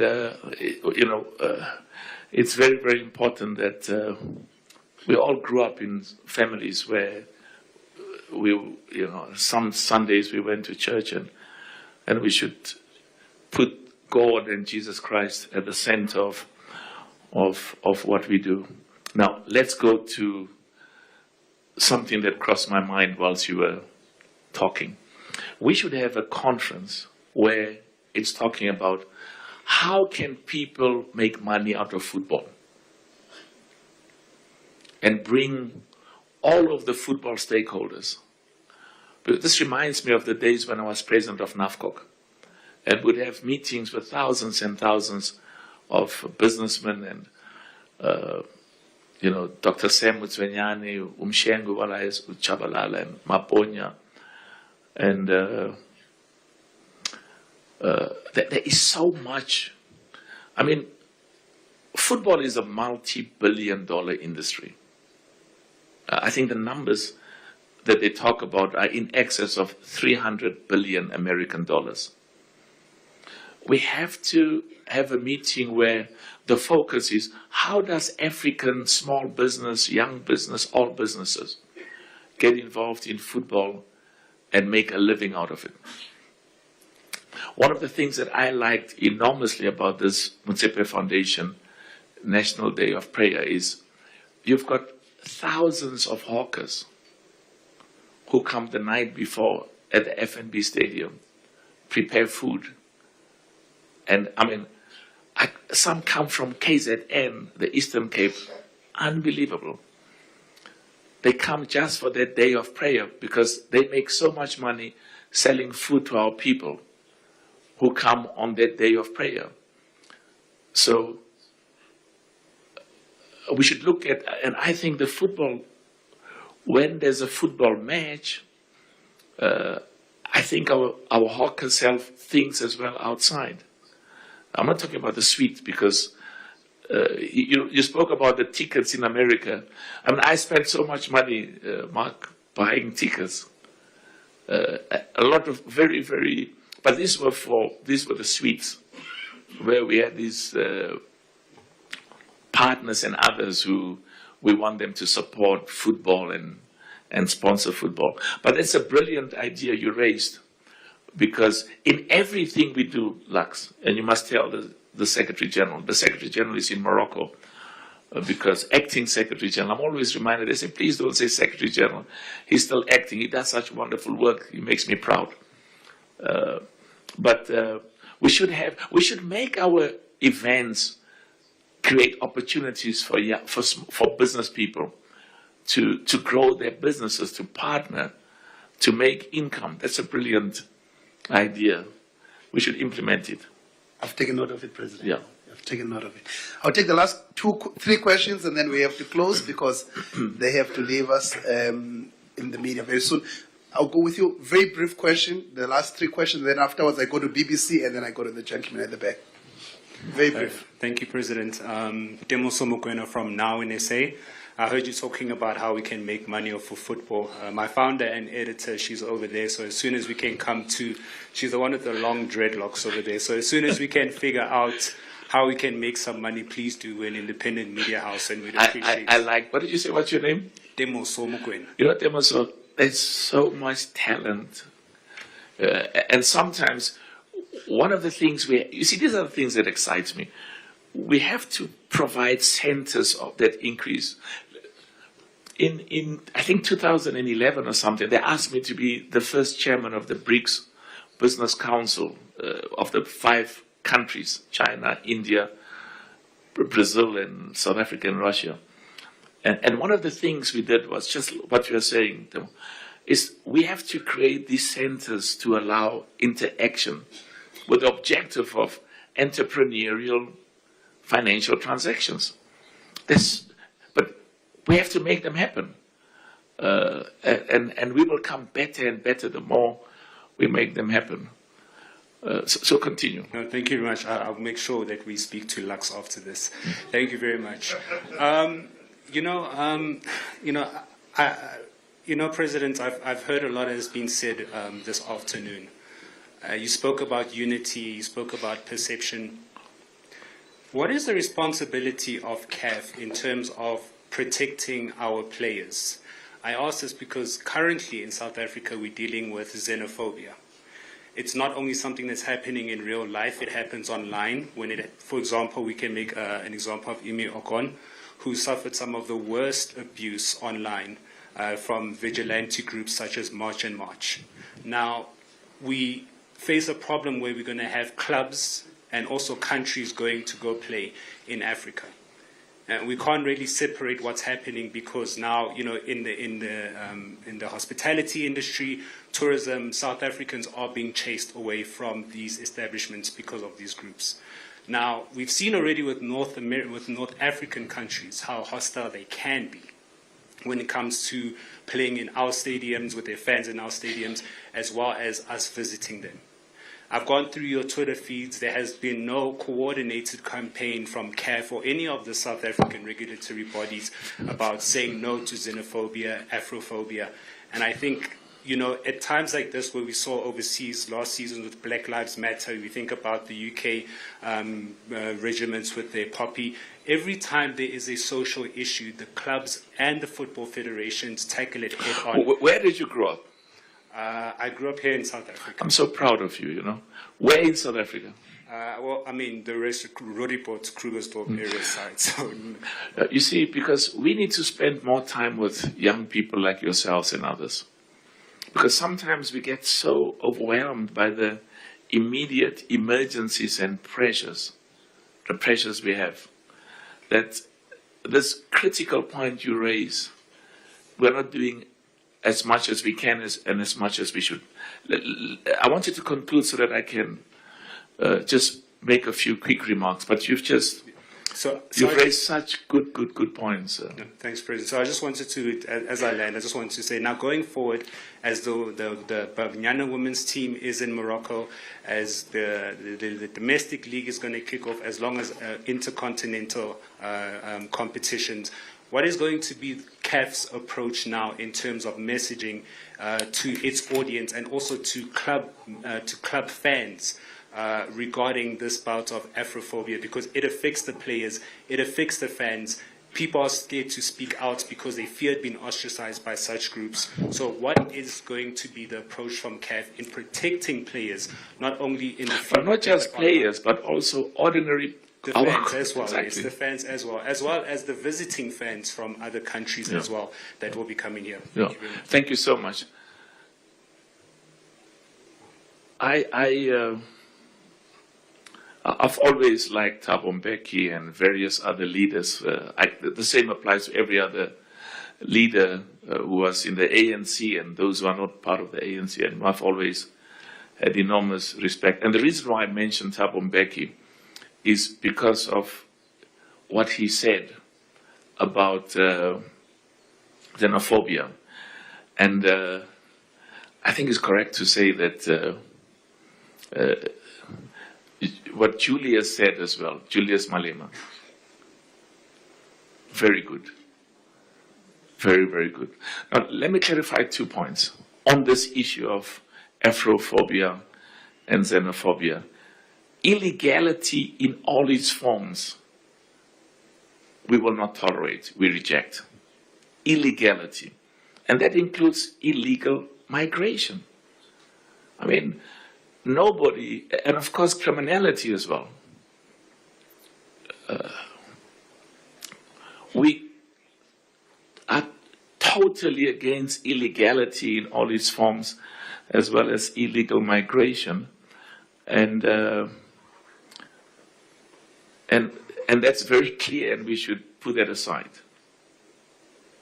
And then there's a separate issue. And that separate issue is when people legally come to this country, you know, something weird is happening in other parts of Africa. You come from outside the continent. You're a tourist. We welcome you. You're a tourist. You're not coming here to take people's jobs. Because our job, of course, as a country, every country in Africa, your first obligation is to your people. Without a doubt. The number one obligation of the government of South Africa is to create jobs and create a future for its people. 100%. And any form of illegality, whether by our South Africans or people from outside the continent, should not just outside the continent, outside the country, should not be tolerated at all, under any circumstances. You've got to take effective legal action and ensure that there's a huge amount of respect for the law, non-negotiable. But, you know, for businessmen like myself, South Africa has no future. And we'll talk about it in the context of CAF and football. We have no future as a country. I meet the top businessmen, the top politicians, the top heads of state in the world, have done so for the last 30, 35 years. We have no future if we don't partner with the continent. And it's politically unpopular to go and educate our people, to say to them that we are all Africans. And Africans means whether you're white or black or green or whatever, we are Africans. And we are enriched by the different cultures, the different languages, the different ways, the multiracial, multicultural appearances of our people. But you will never be able to create the jobs that we need in this country and create a bright future for all our people without taking out the negativity and educating our people to realize that we have to interact with the continent in a manner that's mutually beneficial. I mean, something weird happened about 20 years ago when I was hosting one of my children were being baptized, And we had invited many of our relatives and other guests to be there at the baptism. And as one of the families were leaving, some guys came in a car and said to them they wanted to rob them. And they said, but now we see that you are South African, and because you are South African, we're not going to rob you. I mean, there should be no robbing at all. But we thought that you were foreigners. And because we thought you were foreigners, we wanted to rob you. So, and that's why young people like yourself and others, the concern about our people not getting jobs is a legitimate concern. And we've got a duty to do that. And of course, there's also an equally legitimate concern when some of our businesses don't employ South Africans, but employ people from outside the continent because they give them, because they are prepared to accept low wages. It's wrong. But we will, we have to do the right thing and educate our people and say to them that illegality will not be tolerated. And we will also, from a CAF, we will issue those statements. We have to say, we support the cooperation, the working together of Africans on the continent. We will not tolerate, we cannot support illegality. We cannot support illegal migration. You cannot. Because all over the world you've got, and some of the leaders are correct when they raise issues to say that, if we should try and create jobs in those countries, man. Forget about people from outside South Africa. If you don't create jobs in Limpopo, you don't create jobs in KwaZulu-Natal, you don't create jobs in Eastern Cape, people will leave the rural areas and come to the cities because they need jobs. So we need to work together to try and create jobs in the countries, in our neighboring countries, and in other countries on the continent.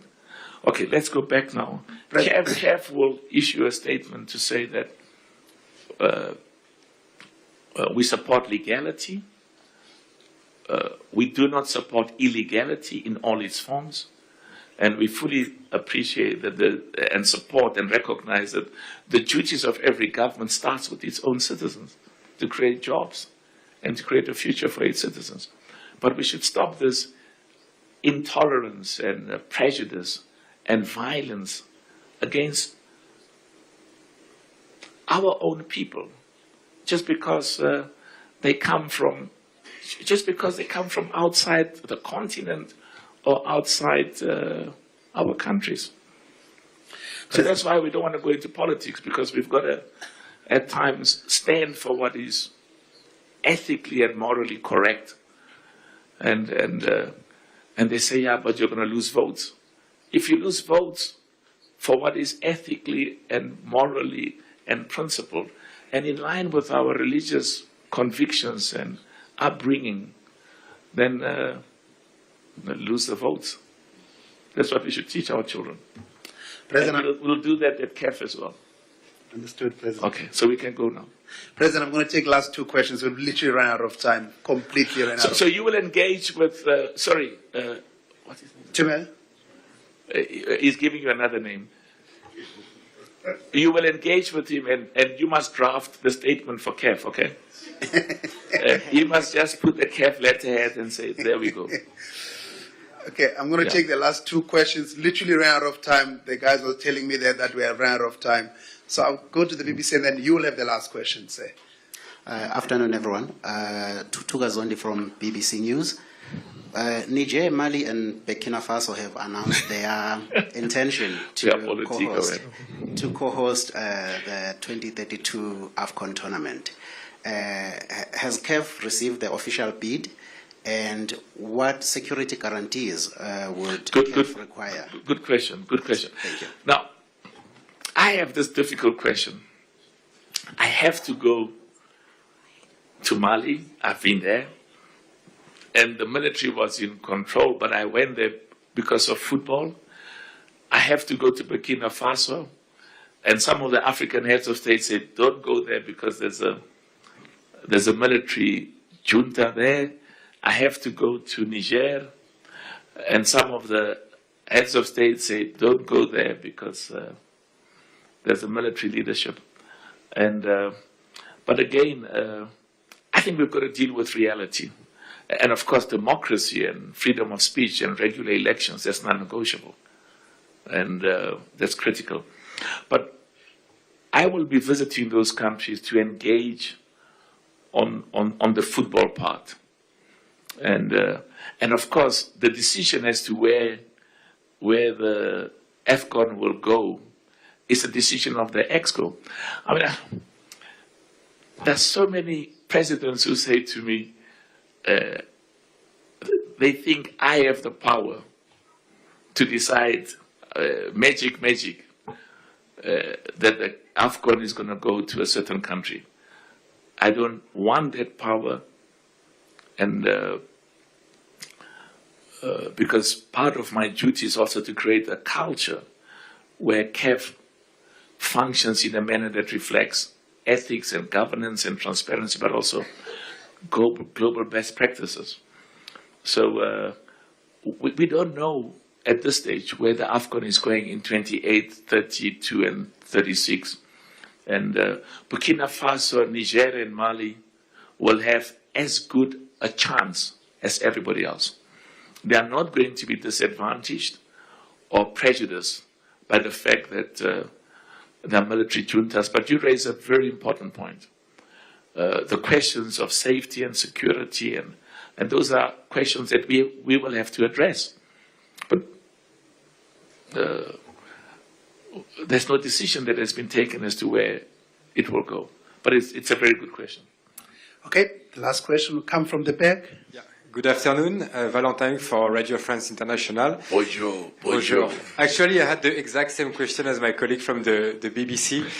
Just maybe a quick follow-up. Do you confirm that CAF approved the application from these three countries and now the discussion goes on? Is it like official? Very good question, because you see, we have to work with the rest of the world.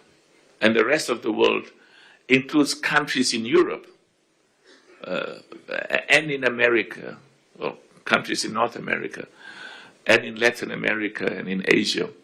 So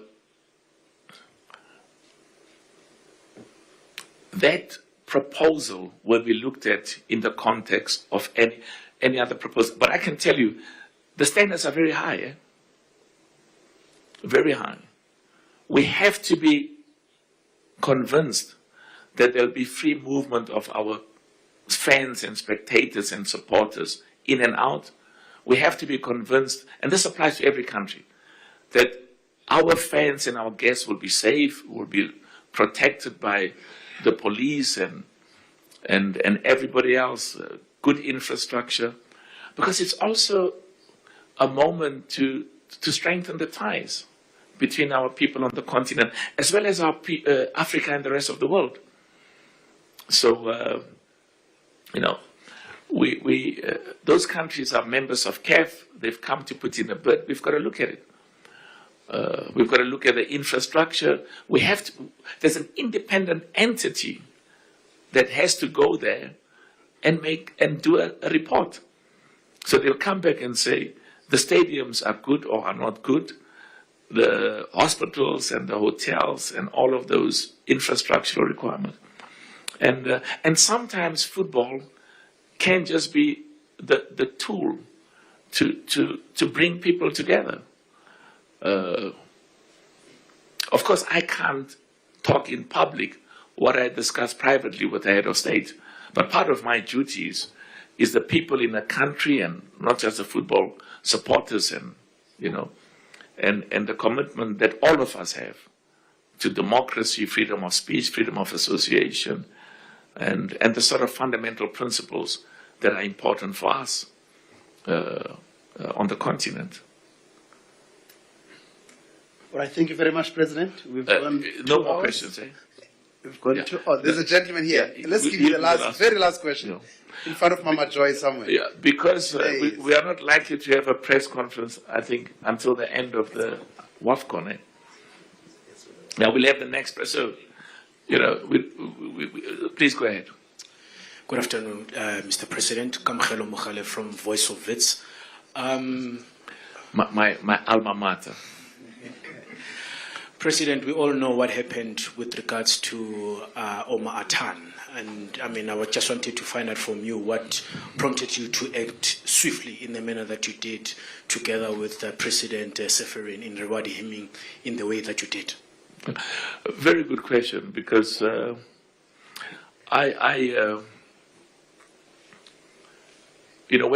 there's an AFCON, I have an opportunity to meet with the referees. I maybe see them once or maybe even twice a year. And that's an opportunity to do two things. Number one, to emphasize that we want them to have a future in football where they earn good money, can create a future, to diminish or even eliminate the chances of corruption. And it's also an opportunity for me to hear from them. What are we not doing well as CAF? What are the areas where we should improve? As well as, thank God, as well as areas where they're happy that we are making progress. So it became clear to me that to be a referee at the FIFA World Cup is an honor. And they earn good money. And we've also, in CAF, significantly increased what they earn.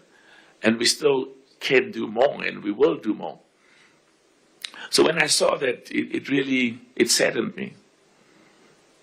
Because I gave him an award last year on behalf of the 54 CAF member associations as our top referee. Excellent referee. And it was necessary to try and ameliorate the experiences he had. And that's why I said I want to thank UEFA and thank President Seferin for the partnership, and he will be the referee. It's the champions of the two champions of the two club competitions in Europe at the highest level. It's a great honor for me, for Africa, for African referees, and it's a great honor for him as well. And what made me happy is to hear him laugh, and you can't hear people smile, but you can hear them laugh and be happy over the phone and express so much joy. And so very, very happy. And we will keep supporting and keep assisting our referees, because we are very proud of him, as much as we are proud of every one of the referees on the African continent. Merci beaucoup. Thank you very much. You've got food, eh? Yes, yeah. Yes, President. You must tell CAF, if they give you lousy food, tell them. They will.